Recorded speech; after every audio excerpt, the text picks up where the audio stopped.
I'm going to just show you the different engine plates here so you can familiarize yourself with them, so that when you go to put a motor in the Jeep you might be able to see if you have the right one. The MBs and early 2As, the engine plate had a round hole for the camshaft in the front, and both of the ears bent back. Into the 2As with the regular gear-to-gear motor that would be on the 2As up until the real late 2As. There was the same thing, that both ears where the motor mounts bolted on. Here's like where the motor mounts went in. They faced the back, and then the camshaft hole was oblonged because it had a different thrust plate and stuff to hold the camshaft in than the earlier timing chain cams. And then when you got into the like really late 2As and then the 3As and 3Bs and CJ5s, they had another engine plate again, because now on the side of the engine plate where the fuel pump was, they made this ear bend to the front so they had more room behind the engine plate for the fuel pump with a vacuum booster. You got into the old two-wheel drive station wagons and Jeepsters,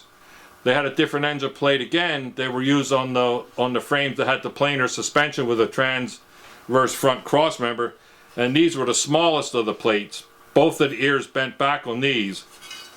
or I mean both of the ears bent front on these, and had the all-long hole. And then on the 4-cylinder Willys wagons and trucks, 4-wheel drive and actually 2-wheel drive pickup trucks, not the 2-wheel drive early station wagons, they had a different engine plate again, and it was probably the biggest engine plate that was used because the spread of the frame in the front was wider. And one of the things that was on these, both ears bent back, and on the passenger side there was a bracket, which a lot of people don't know, that was bolted on the engine plate here with this stud, and then the motor mount sat over on the frame upside down.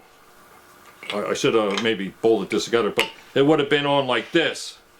on the passenger side. A lot of people don't realize that you can find these plates, but these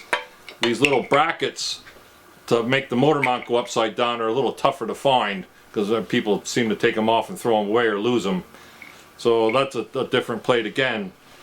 And so there are at least about 5 different plates in these things, so when you get a motor off of something else and it wasn't in your Jeep, just make sure you want to check that before you go waste the time putting it in, because maybe you want to take the front of the engine apart and change the motor mount plate and take the one off your old motor, so that when you put the thing in, the motor mounts will bolt fast to the brackets on the frame without messing around with it.